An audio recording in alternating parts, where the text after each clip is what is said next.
I think one of the most confusing things happening right now is how often emotional avoidance gets mistaken for healing. And honestly, I understand why. Because from the outside, they can look very similar. Distance can look like peace. Silence can look like maturity. Detachment can look like self-respect, but they are not always the same thing. I think boundaries are super fucking healthy. I think protecting your mental and emotional well-being deeply matters. But I also think we're starting to live in a time where people are using healing language to avoid discomfort instead of grow through it. And that's a very different thing. A real boundary creates clarity. It communicates honestly. It respects both people's humanity. It says, this is what I can and cannot allow in my life. There's honesty in it, accountability in it, self-awareness in it. Avoidance feels different. Avoidance usually disappears instead of communicates. It avoids difficult conversations, avoids vulnerability, avoids discomfort, avoids emotional responsibility. And then it gets reframed as protecting my peace.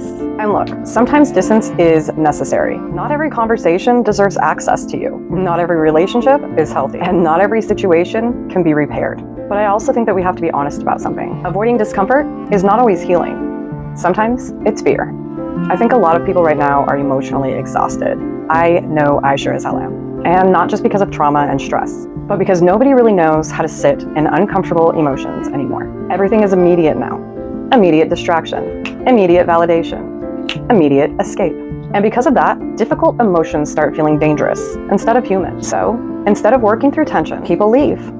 Instead of communicating honestly, people disappear. Instead of saying, this conversation is hard for me, people convince themselves, I'm just protecting my energy.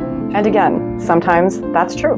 But sometimes it's emotional avoidance wearing the language of healing. I personally think one of the biggest signs of emotional maturity is being able to stay present in discomfort without immediately running from it. Not tolerating abuse, not abandoning yourself, but staying emotionally honest enough to communicate clearly. That's different. Because healing isn't the absence of discomfort. Healing is learning how to move through discomfort without losing yourself.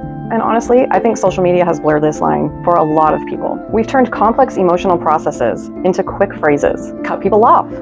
Protect your peace. Don't explain yourself. You don't owe anyone anything. And while some of those ideas can be absolutely valid, they can also become walls. Because connection requires discomfort sometimes. Real connection requires vulnerability, honesty, communication, and accountability. And none of those things are always comfortable. I think some people are so focused on avoiding emotional pain that they accidentally avoid emotional depth too. And eventually, life starts feeling lonely. Not because nobody cares, but because emotional safety was built through avoidance instead of honesty. I've learned that healthy boundaries don't isolate you from society. They help you engage with it more honestly. That's the difference. A boundary says, I respect myself enough to communicate clearly. Avoidance says, I need to escape this feeling as quickly as possible. And those are not the same thing. So maybe the goal isn't becoming emotionally untouchable. Maybe the goal is becoming emotionally honest. If this resonated with you, you're not alone. This is the Introverted Coach guiding you home. I love you all. Stay golden, and I'll see you in the next one.